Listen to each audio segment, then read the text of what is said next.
Good afternoon, everyone. A warm welcome to you from Geneva. We are really delighted to have Prime Minister of Israel, Benjamin Netanyahu, with us today. Welcome, Prime Minister, for this very special conversation, which will be followed by an interaction with key business leaders. Today, it's good to be with you. Please.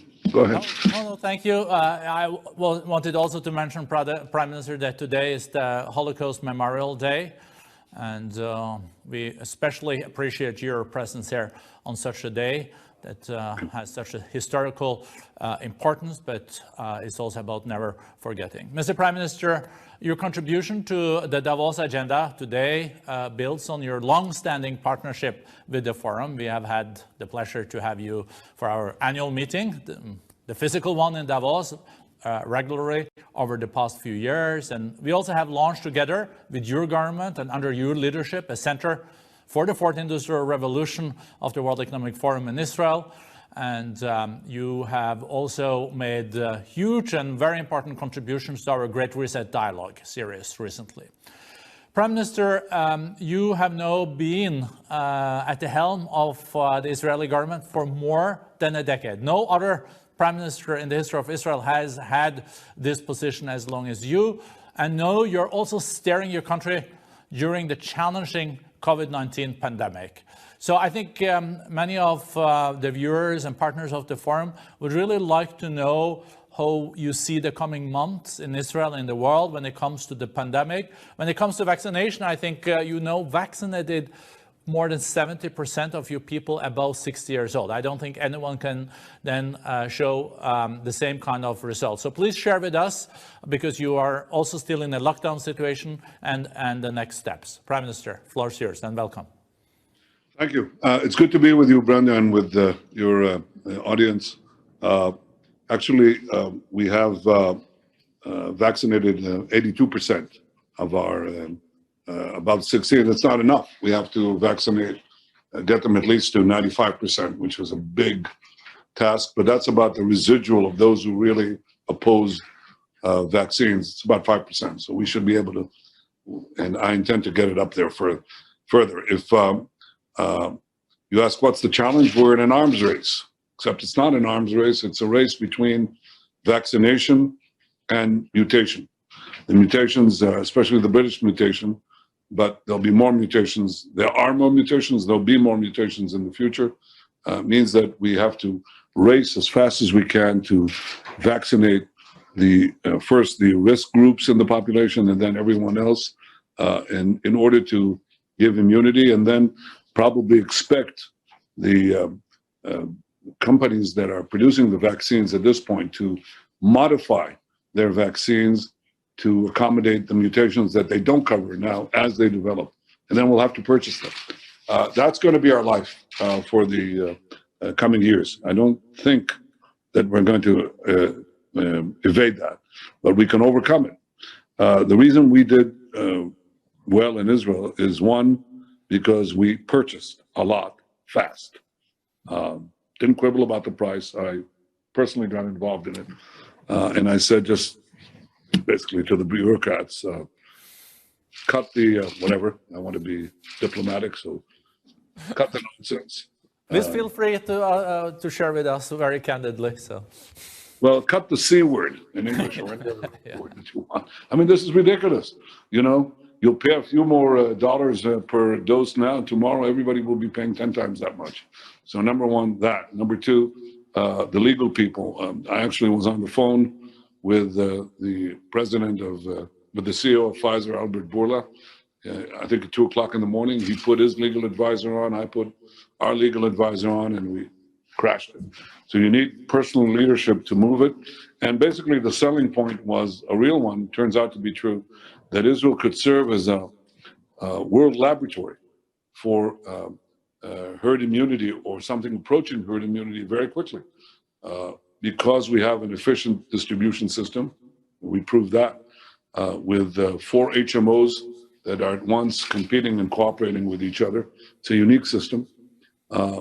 That's why we have actually I think the highest the highest life expectancy almost in the world, with one of the lowest frequencies of diseases at the minimal cost, about 8% of GDP. And it's a lot to do with this system that combines competition and social security floor that protects every citizen. So 98% of our citizens have digital records in these HMOs that go back 20 years. And we offered to share that with Pfizer and with all humanity to understand what the effects of mass inoculations are on subgroups, not individual information. That's nothing. Nobody gets that.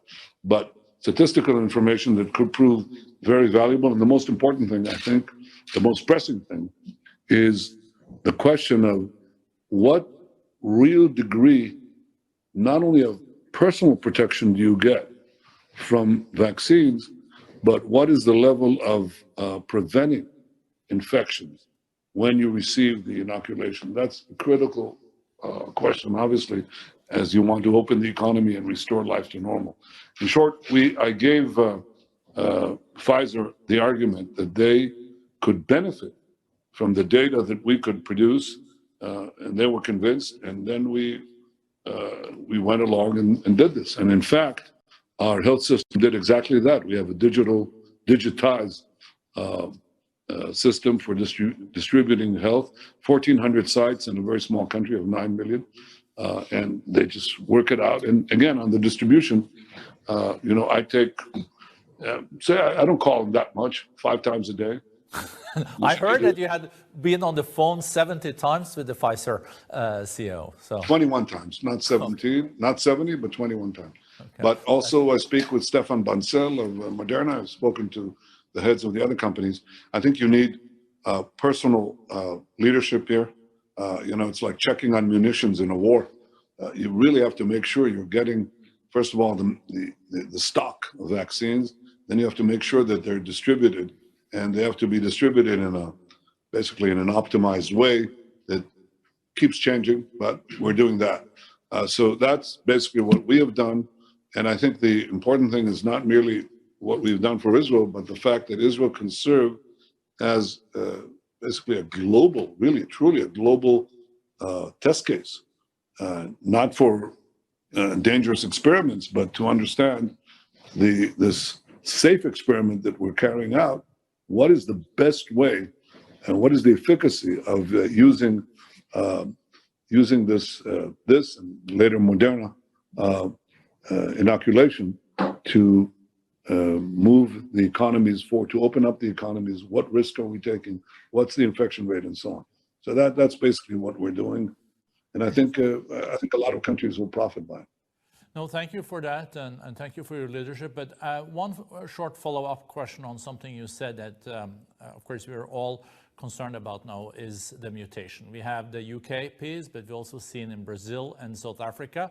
It seems like the current vaccines, at least Pfizer, works okay with the UK variant, but we don't know yet on the others. But this also probably then shows, as you were alluding to, Prime Minister, that we in the future will see different mutations, and then we also have to adjust the vaccines. Do you foresee that when this COVID-19 is around, it's going to be like the flu? So every fall you have to take an updated flu vaccine. Do you think it's going to stay around? And how are you prepared for then adjusting the vaccines? And are you very worried that the new strains the vaccines will not be worried, won't work on the new strains? Just because it seems like you have gone very meticulously into this subject. Well, the answer to your first question is yes. I expect there will be, we'll have to inoculate ourselves at least annually. That's my guess. I know I'm not completely sure, but that's, if I had to guess, yes. And I'm stocking Israel's shelf, so to speak, with vaccines with that assumption. Of course, I want to sign contracts for future purchases based on the idea that the vaccines will alternate. For example, they're now testing for children. And by the way, I think they should test in parallel several ages with reduced doses and not do a serial testing system. And I spoke about that to both Albert Bourla and Stefan Bancel, because I think you can cut a lot of time.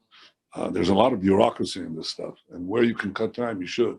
But as we proceed with either new vaccines or modified vaccines for mutations and modified vaccines for teenagers and children, then I think we should stock them and deliver them. And I expect this, yes, I expect this to be exactly like the flu, probably more so than the flu.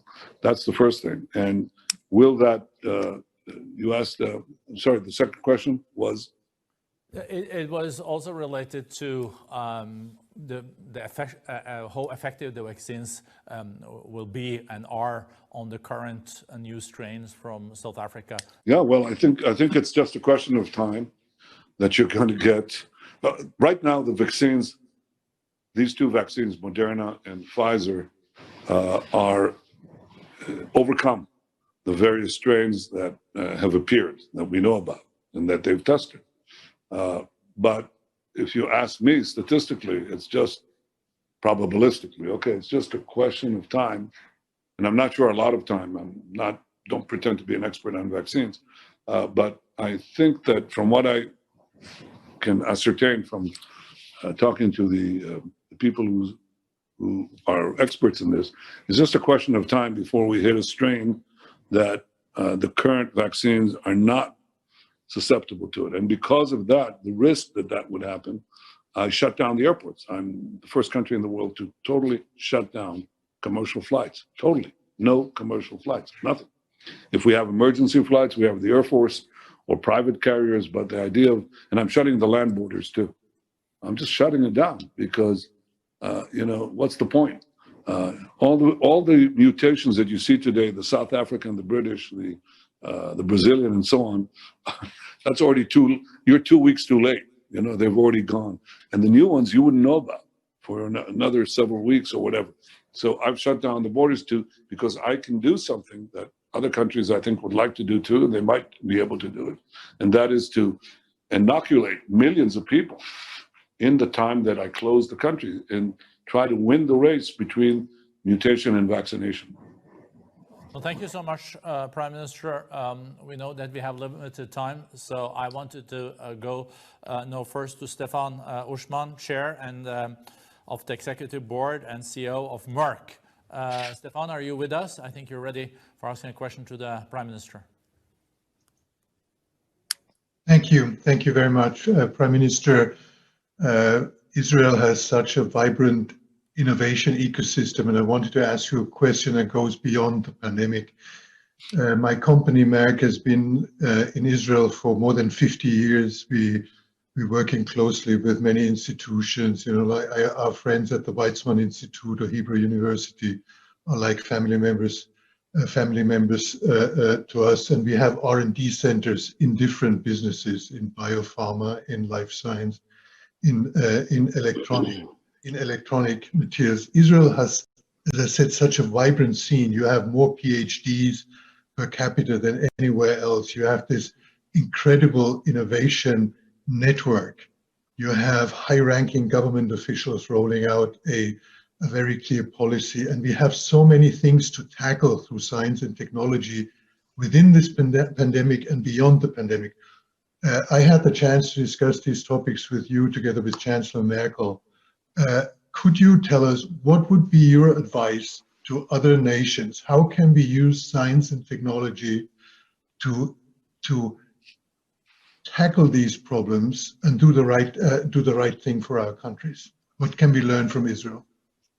Well, first of all, thank you, Mr. Uschmann, for your leadership and for being involved with Israel, because we appreciate these cooperations enormously. I think the key is two things. Most people think it's education, and it is. That is the level of education, especially higher education, is critical, and we've had that all along. But that is a necessary but insufficient condition for the emergence of a high-tech or innovative economy. I mean, the most important one, and I would even put it before education, is free markets. You cannot really innovate in closed markets. So you have to give free markets, and you have to take certain risks because some of that innovation, in our case, comes especially from the military. That's where we've had our stock of innovation, especially IT. We invest, that's sunk cost. We invest a huge amount of our national resources on and maintaining effective intelligence. Israel is a small country, but it has a giant head, giant. I mean, its collection agencies are in the West probably number 2 in size, absolute size. It's not the NSA, but it's not 1/40th of the NSA. That's our relative size compared to the United States. So that's an investment that goes annually all the time. And it produces people who coast the information networks, who develop algorithms, who are in all sorts of adjacent technologies. And we take our best brain power to do that. We literally canvass the whole country, and we put our finest brains in these disciplines, these and other disciplines. So that's sunk cost. It won't go very far unless these people can, when they leave the military or the Mossad or wherever, they can start their businesses.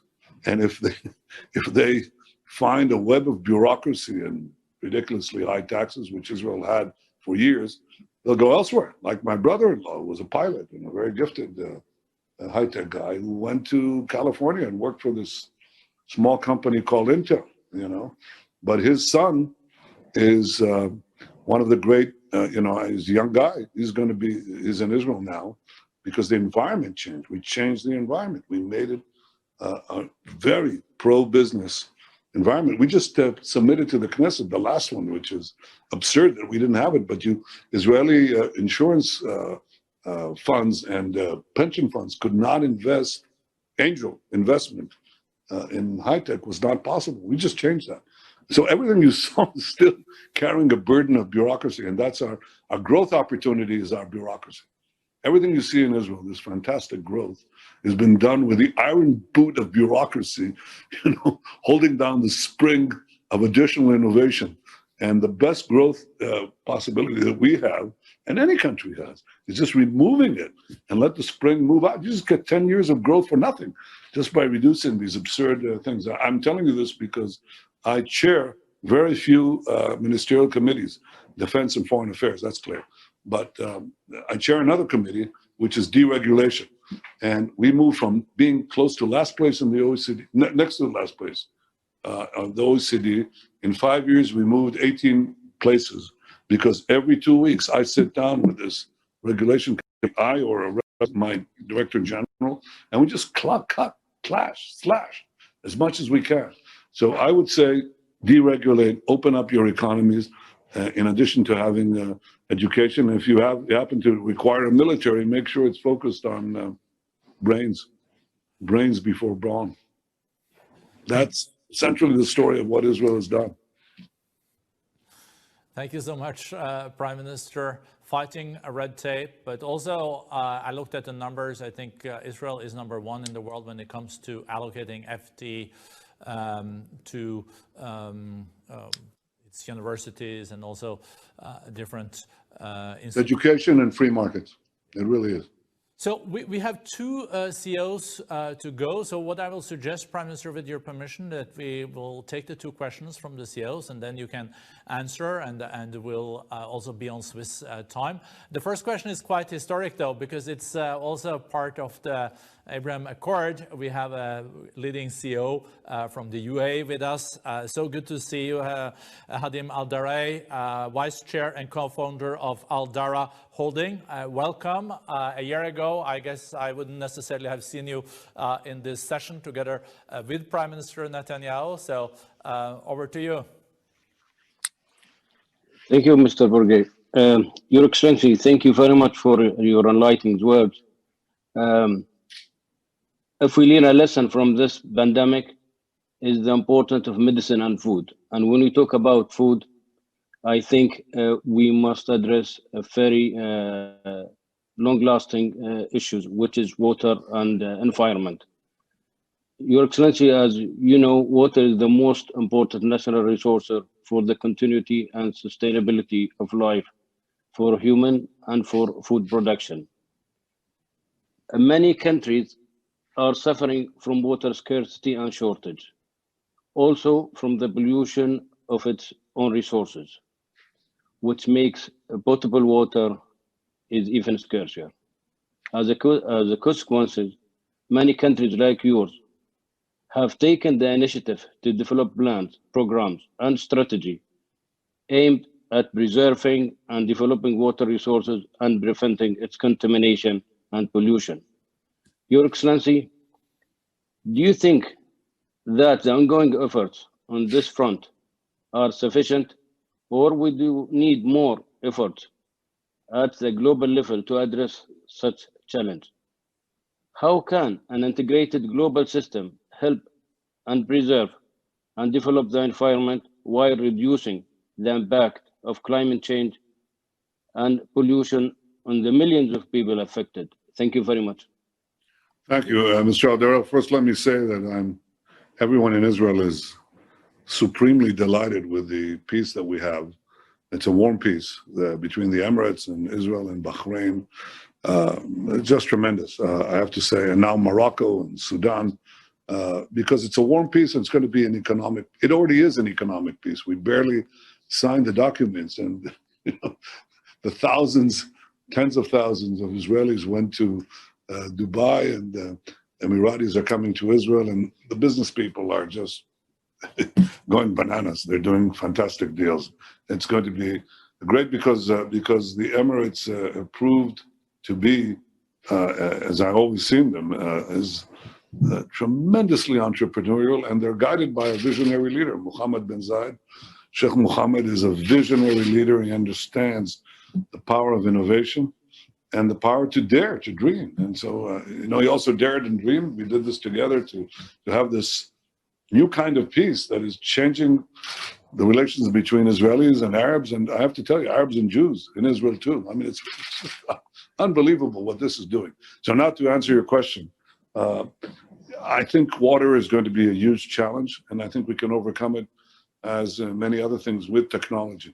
I mean, it's almost like, why did the great forecasts not work out on the shortage of food, and humanity's growth rate and so on? It turns out humanity did grow an exponential rate, but it turns out that food grew at a much greater rate because of technology. I mean, this is obviously the same thing can happen with water. It did happen in water in the case of Israel. I mean, we have a little less rainfall than we had at the founding of the state 73 years ago. Our population has grown tenfold. Our GDP and GDP per capita has multiplied. So we should have water scarcity. We should have water wars, and we have neither. What we have is we just make our water, or we save our water. We recycle about 90% of our wastewater, which is first in the world, and the next one, runner-up, is Spain with about 20%, I think. So we recycling technology, key. Production technology of new water, key. We have, I think, the world's largest, one of the largest, perhaps the leading, something you have in the Emirates as well,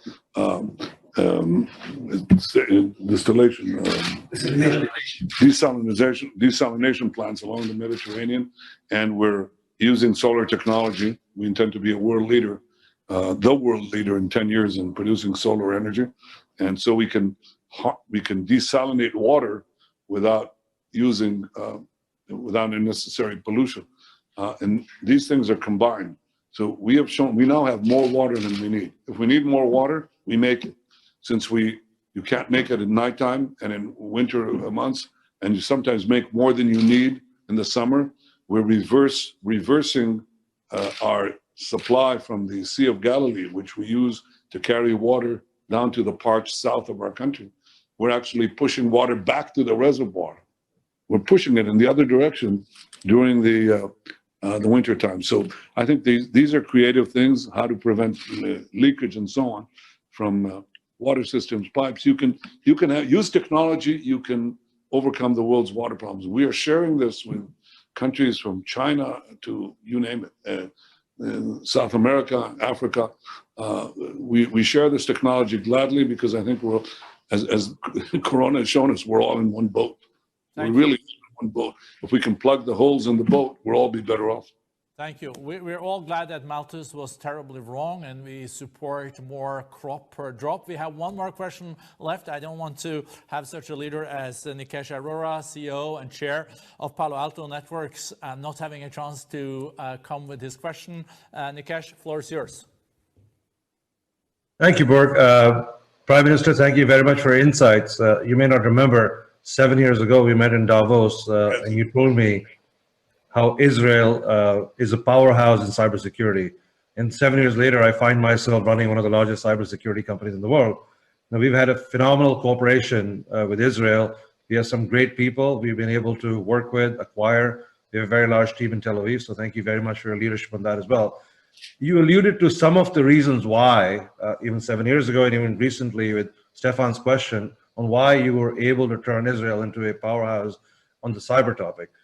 With that becoming so topical today, with all the recent hacks you've learned about, I'd love to get a little more elaboration on how you will continue to develop that, one, and two, given that we are a large, from our sense, one of our largest offices is Tel Aviv, talking about the cutting bureaucracy and moving 18 positions up. We'd love to see you continue to move up that ladder so it makes life easier for us to be able to operate in Israel, but also would love to hear insights on how cybersecurity continues to be center stage in Israel.